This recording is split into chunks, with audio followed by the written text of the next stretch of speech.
Welcome to Education Matters, presented by the Public School Forum of North Carolina. I'm your host, Mary Ann Wolf. Today, we will be discussing foundational issues in education in North Carolina through the lens of the 25-year-old Leandro court case. You may wonder why Leandro is important for your family or community or our state.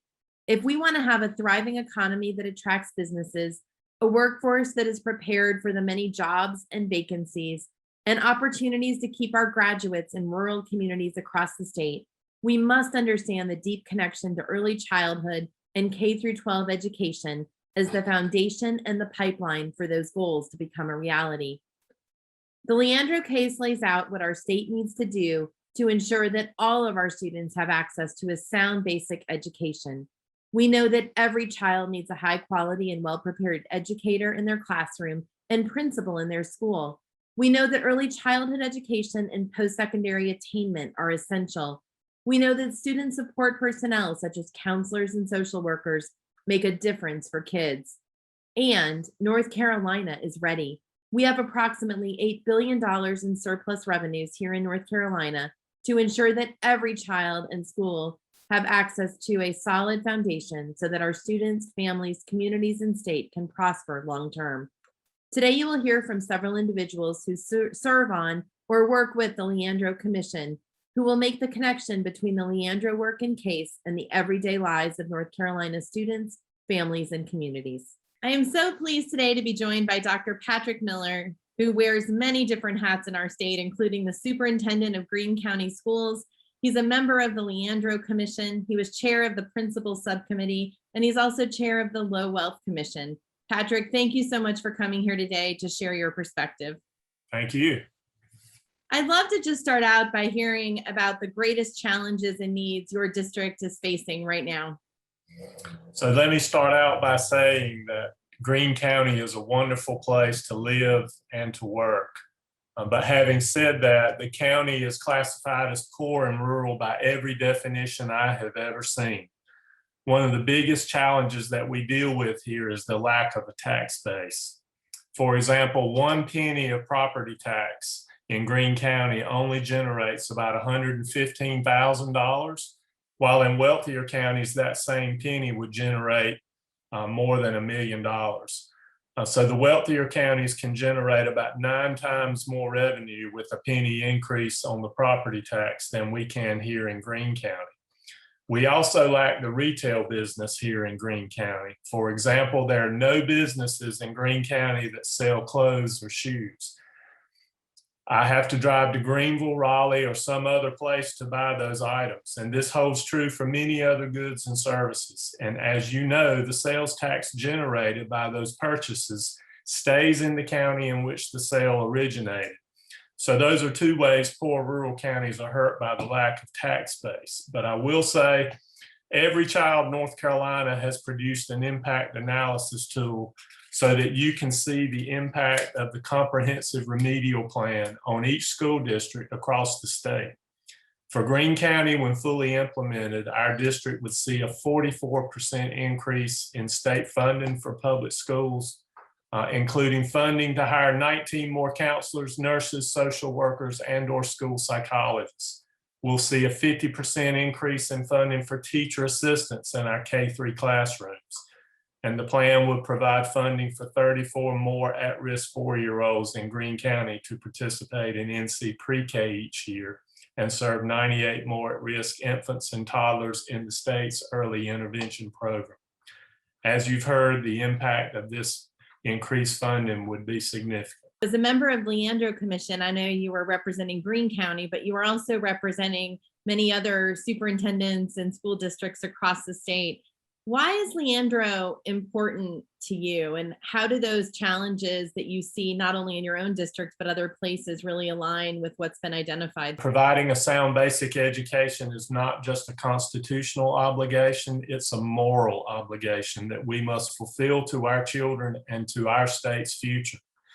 The general premise of the Leandro lawsuit is that the state has failed to meet its constitutional duties to provide equal educational opportunities for all students in North Carolina. The lawsuit was filed to seek a remedy to correct that. Well over 20 years later, Judge David Leigh signed an order that the state must implement a comprehensive remedial plan that is based on the recommendations of the WestEd report and the Governor's Commission on Access to Sound Basic Education. This is the first time in this case where we have a truly comprehensive, evidence-based plan that provides specific actions the state needs to take. The plan provides our state with a unique and once-in-a-generation opportunity to leverage our state's resources to truly transform and strengthen the public education system. Now, Judge Leigh has indicated publicly that he is dissatisfied with the response from the legislature and has given the governor and the legislature a deadline of October 18th to fully fund and implement the next 2 years of that plan. If the judge does not approve of that response, he has indicated that he will consider taking additional action. This is important because in the past, the rural districts have lacked the resources to provide equal educational opportunities. It is exciting to think that rural districts may begin to see some additional resources as early as this budget cycle. And to my knowledge, this is the first time in the case that a judge may order the state to address these issues. It will then be interesting to see what happens. I know a lot of listeners are wondering, why should Leandro be important to me? What would you like people across our state to know? The quality of one's education should not be determined by one zip code.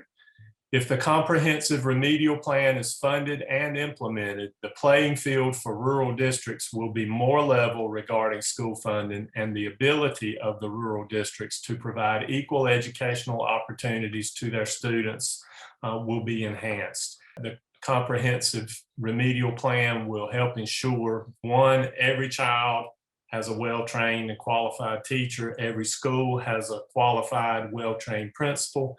The schools have the instructional materials that they need to educate our students. Every K-3 classroom has a teaching assistant, and every eligible 4-year-old is able to attend pre-K so they are ready for success in school. And that's why I think Leandro should be important to everyone in the state of North Carolina. Well, Patrick, I just can't thank you enough for all your work, your commitment to kids in Greene County, but also across the state. We know how much you give, and just for making this very practical. When you hear what Leandro stands for, it's really important we boil it down to those key points of what kids need. So thank you so much for sharing with us today. After the break, we will hear from the governor's office and members of the Leandro Commission. Education Matters is brought to you each week in part by Town Bank, serving others, enriching lives. Welcome back to Education Matters. I'm so happy today to be joined by Representative Rick Glazier, who is the Executive Director of the North Carolina Justice Center and former member of the North Carolina House of Representatives, LEIGH KOKENES, the 2019 National School Psychologist of the Year and a school psychologist in Wake County Public Schools, and Daison Passion, the teacher advisor in the office of North Carolina Governor Roy Cooper. Welcome to all of you. We are at a very interesting point for our state and for all of you who are engaged in the Leandro work in different ways. And I wonder if you could share with us why Leandro is important for our schools, our students in North Carolina, especially right now. It's wonderful that this is coming to an inflection point. This case has been percolating in the courts for 25 years, and it's been clear for that period of time that the state has a constitutional mandate under our state constitution to provide a sound basic education to every child. It's also clear now in the consent judgment that's been signed in Leandro by the state that the state has not met that obligation for most of that 25 years, and that there is, in fact, a remedial plan that's been adopted by the court that will bring us to the constitutional minimum, that there is a set timetable for that implementation of the plan, a set amount of funding to meet that plan, and the state has the funds within which to do so. So it is an extraordinary moment in time to help not just all of the disadvantaged students that we have, but every student in every district, in every school of the state. Both you and Lee are part of the Leandro Commission and have been working on this for some time. And Daison, your new role in the governor's office as a teacher advisor, you are now also engaged in this. And I'm curious to hear about what funding areas do you see is the most need of investments always, but especially during COVID? At this point in time, families are relying on schools to be safe and supportive environments, to be healthy environments where we are supporting them, where we are making sure that they're in a loving, caring environment. So those funding priorities that support early childhood education from a very young age, the funding priorities that support adequate staffing in schools. I mean, it's a really difficult time to be working in the field of education right now. We are dealing with staffing shortages.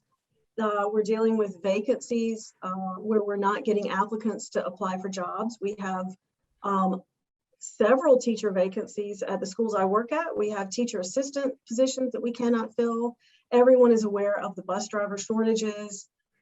There's an ongoing shortage of school psychologists. And so when you get that, those financial priorities have to be on the recruitment and retention of highly trained individuals. It's just not enough to put a warm body in these positions to deal with the complex issues that we have. Dyson, I'd love to hear your perspective as a teacher advisor, but also as someone who was in a school district recently too. When looking at the most needed investments, not just during COVID, but during typical times, just making sure that every student has a qualified and well-trained teacher, right? Every school has a qualified and well-trained principal, and making sure that the instructional materials are there for those students. And like Lee said, it's critical to get these positions filled, especially now we're seeing such a shortage, but making sure that, especially with our younger grades in K3, that we have teaching assistants, and really looking at how we can get students ready to enter into school, right? By having a robust pre-kindergarten program where every 4-year-old in North Carolina could attend and be ready for success in school. Rick, are there any areas that you'd like to add that you want to emphasize right now that are put forth in Leandro? The Leandro case is all about what we're talking about, which is to improve student capacity and outcomes for every student in the state. But it's a plan. You don't get, the state doesn't get to choose something from column A and something from column B. So all of the plan the state has consented to and must comply with. And so whether it is the area of early childhood education, as Lee pointed out, whether it's teachers, teacher assistants, and staffing capacity, as Dyson said, whether it's the support services, social workers, guidance counselors, school psychologists, whether it is the issue of teacher prep programs and creating that capacity, all of this is an integrated whole. And we should also all remember, this is just to meet the constitutional minimum.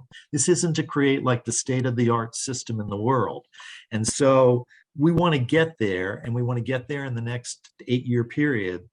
And all of it has to be done together because it's all interdependent. If a child who's an has an EC issue may have a teacher in the classroom who's great, but if they also, as Dyson said, in second grade don't have a teacher assistant and don't have EC services sufficient to meet their needs, then one's not going to be a replacement for the other. So we should all view this as an integrated whole. As you look at students right now, post-COVID, but also just overall, what are some of those needs that you're seeing that you hope those student support services really could provide? One of the things that I recently talked with one of my colleagues about is that we had a year of school where we weren't seeing all of our kids, so we weren't aware of all those issues. Some of the supports that would have naturally been in place or they would have been linked to through community resources either weren't available or we weren't aware that they needed them, or parents weren't aware of what was out there. So I hesitate to say that we're playing catch up, but we're seeing the cumulative impact of that with all students, but a lot of times with students who were students with disabilities that maybe were not identified last year, or students who didn't see their pediatrician for their well child visit, and there were other health concerns. Behavioral health concerns are monumental. I can't say that enough. you want all those systems working in tandem together well. And when they're not working in tandem well, because of vacancies, because of critical shortages that are ongoing, the families bear the brunt of that, and the student will ultimately bear the brunt of that. And it's not healthy. I know another thing in the Leandro plan is this idea of removing caps for the number of students that a district receives additional funding for students with disabilities and limited English proficiency. And I wonder, Rick, if you could talk a little bit about why that's so important, especially in light of Leigh's comments. Oh, absolutely. And it is more crucial than ever. But many districts and increasing numbers of kids are going to be identified because of the circumstances that the state's in and that their families are in and the trauma they've experienced, so that districts are going to be well over the 12.5% cap, but they get no additional money. If you're a wealthy school system, you can pick up some of that gap. If you are a low wealth system, which 80+% of our systems are, you don't have the money to fill in that gap. And it's the children and the child who really suffer.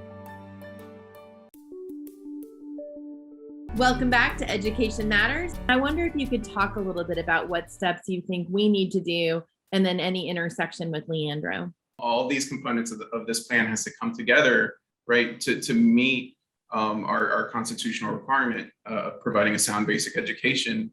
But some of the components of this plan that look to really prepare and develop and recruit are things like expanding the Teaching Fellows program, and finding ways that we can really look at how we can expand the pipeline for diverse and well-prepared teachers, supporting our educator preparation programs, supporting our teacher residency programs, especially in high-need rural and urban districts, looking at how we can increase the racial and ethnic diversity of our North Carolina teachers so that they better represent the student population that they serve. Another component of the plan, especially for our newer teachers, is really bolstering a comprehensive mentoring and induction support program that really supports these teachers in the first 3 years of their career, which we can see in research. If we can get teachers to year 3, they're more likely to stay a career educator. Looking at different staffing models that include advanced teaching roles. We've seen success in some of the pilots across the state. So looking at how we can really expand that advanced teaching role across districts to really allow teachers to grow in their profession without feeling like they have to leave the classroom. Those are just a few things, but I think one of the biggest things that the plan addresses is looking at teacher compensation. We see oftentimes that we're competing against states, and we're competing against ourselves when we look at disparities between some of how districts are funded. We see that some more well-resourced districts are able to offer higher teacher compensation. So really looking at how we can restructure that funding model so some of our less advantaged districts have an opportunity to recruit and retain those high quality teachers. I want to follow Dyson's comments because it's teacher compensation, but it's compensation at almost every level in the public system. Look at bus drivers and what we're asking them to do. And one issue, and we can't avoid it, is the low pay of those positions and helping to fill it. So it is a compensation issue. And if you think that the most important job handed any generation is education of the next, we ought to be willing, and Leandro says we must constitutionally spend additional money to get people into the classroom and in every role to give students the best opportunity they can be to be globally competitive across their careers and across the world. So I think Dyson's point is really, really valid, even beyond just teacher compensation, into all of the other roles that we have, if we're going to truly do justice to our children. We know that there's disparities in resources between low wealth and high wealth counties or districts in our state. But we also know as a state that North Carolina sits almost $3,000 below the national average in per pupil expenditure. So even our counties that we see as having higher per pupil expenditures, when you compare them nationally, we're still really not there. Many are and most are below the national average. I wonder if you'd like to talk at all about why that matters and why we need to act today in terms of that. Almost 58% of all allocations on public education, including the vast majority of operational expenses, come from the state. And so if you constantly are cutting back on central services, if you're constantly cutting back on support services, if you're constantly cutting back, almost eliminating mentoring pay and professional development, then even high wealth districts are being hurt, and students in those districts are being hurt by a lack of opportunities and by incredible stress being put on all of the professionals in the education field. And so Leandro is an attempt, the budget regarding it is an attempt to get the resources up for everybody, truly all boats rising, to meet the constitutional minimum, with the goal to get better education opportunity for every child in this state. You all have mentioned that we're at this important inflection point with Leandro. We also know that as a state, we have a nearly $8 billion surplus in revenue this year. I wonder if you could share as we close why now is so important. I want to emphasize the fact of what kids will get if we don't have these shortages.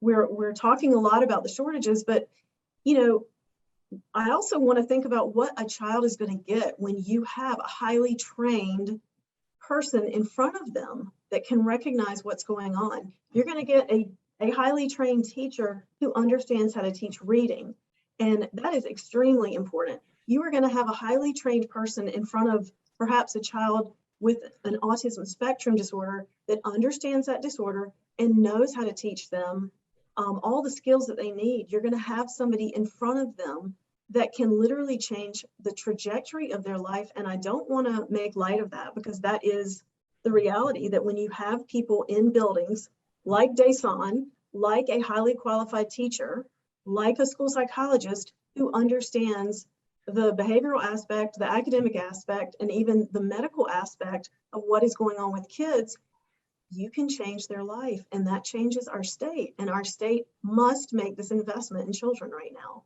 Providing a sound basic education isn't just a constitutional obligation. It's a moral one, a promise that we've made to the children and to our state's future. And really right now at this point, we're really at an inflection, our state leaders are at a crossroads. And ensuring that our state finally lives up to its constitutional obligation isn't a matter of resources. Like you said, we have the resources. It really is a matter of will. And it's time for our state leaders to act and implement the comprehensive remedial plan. One of the things that the pandemic did, although it closed the doors of many of our schools, it really allowed our community as a whole to see what really was in need in our educational system. Not just a culmination of sort of what's been happening in the court case, but I also think a culmination of what our community, our state has seen over the pandemic to really take this sort of once in a generation opportunity to transform our schools. Well, thank you all so much for what you do every single day and for coming and sharing with us about Leandro and actually just making it real in terms of how it affects our students, families, and communities every single day. Thank you so much for taking the time with us to learn and think about education. That's all for today, and we'll see you next week.